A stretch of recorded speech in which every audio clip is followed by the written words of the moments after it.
To my young kings, welcome back. Samson BKM.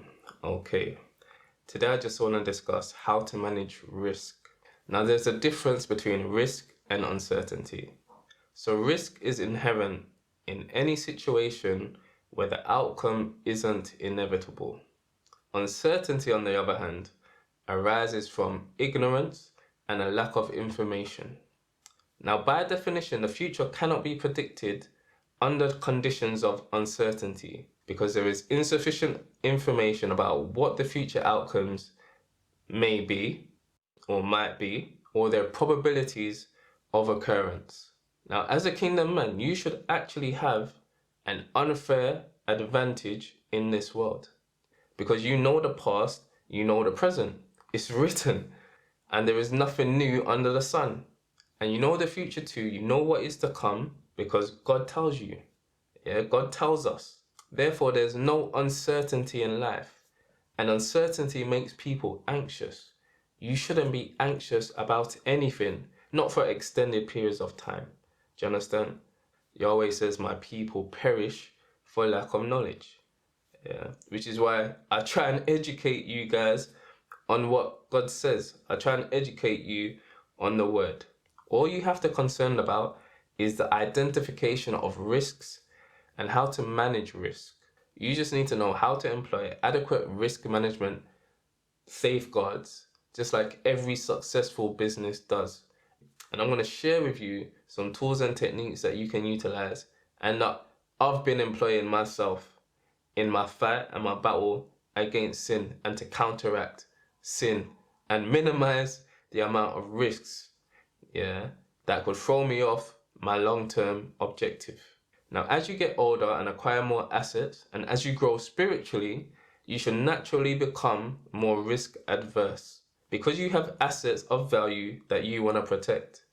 A lot of successful companies and major companies don't take as much risk on, let's say, as startups. Do you understand? For you, the most important asset should be your soul.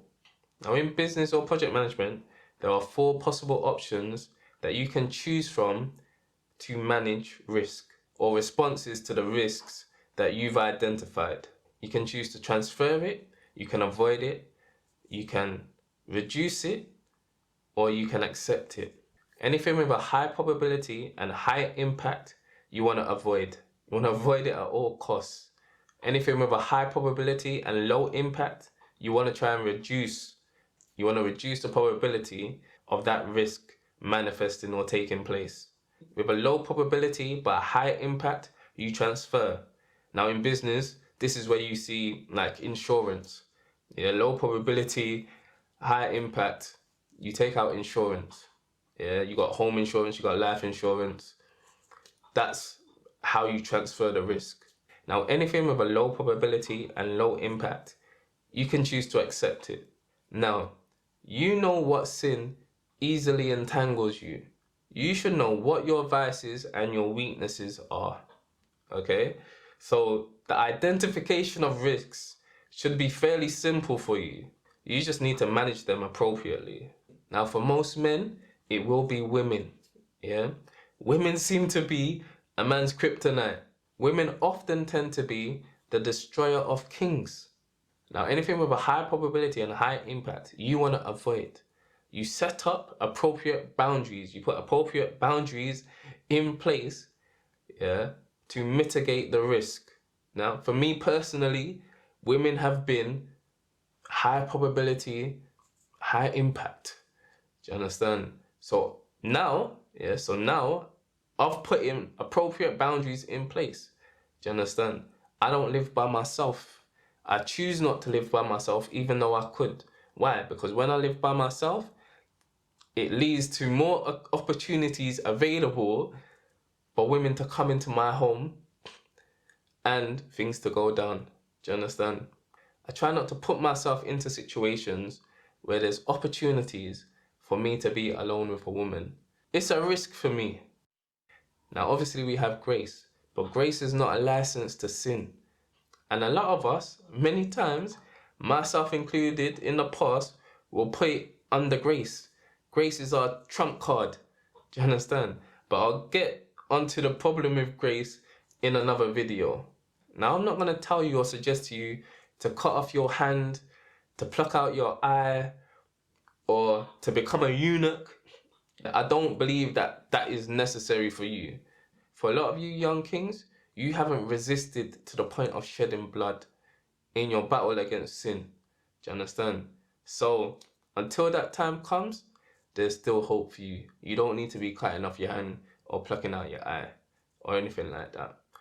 And I know that the word says, you know, even if you look upon a woman with lust, then you've already committed adultery in your heart. And a lot of men will use that as an excuse to just say, well, ban it then. Do you understand? It's not the same. Yeah, releasing, and there's a difference between releasing and not releasing. Do you understand? So I'm not buying that. There's levels. Yeah, although all sin is sin in God's eyes, there's levels to this. Yeah, but this is how you manage risk. You can accept it, transfer it, avoid it, or reduce it. Do you understand? Torah framework, remember that. High probability, high impact, you want to avoid. High probability, low impact, you want to reduce the amount of opportunities available for that risk to occur. Low probability, high impact, you want to transfer the risk or share it. Low probability, low impact. You want to accept it, you have to accept it. Do you understand? But you know what sin easily entangles you. You know what your vices are. So just go through, identify all of them, and put them into the appropriate categories and set up put appropriate boundaries and safeguards in place. Yeah, this is how you deal with sin. You have to know what your ultimate objective is. Yeah, know what your risks are and manage them appropriately. And this is what I try to provide you young kings with reasons that are sustainable over the long term. Do you understand? And some of them might sound, you know, harsh. Yeah, some of them might sound over the top. Like for instance, when I say if you're, you know, fornicating, you're actually killing yourself. Do you understand? That may sound over the top, but that's the reality of things. So me providing you with these explanations, these reasons, are to try and get you to change the way you think about things. Yeah, and try to get you to look at things through another perspective, an alternate perspective. And this is revelations that God has given me, and that's helped me, is helping me in my battle against sin and my ultimate objective. Yeah, I want to grow my spirit.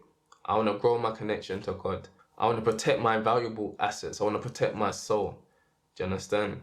And he who has a why can bear anyhow. And by God's grace and God's mercy, when my life is over in this world, I'll be able to live on in the next. The reason why we incur risk is to gain a competitive advantage. There is no competitive advantage to be gained in sin, a lot of sinful activities. Do you understand? So that's it for today, how to manage risk, Torah framework. There's a difference between risk and uncertainty. Risk is inherent in any situation where the outcome is not inevitable. Uncertainty arises from ignorance and a lack of knowledge. Do you understand? And uncertainty leads to anxiety.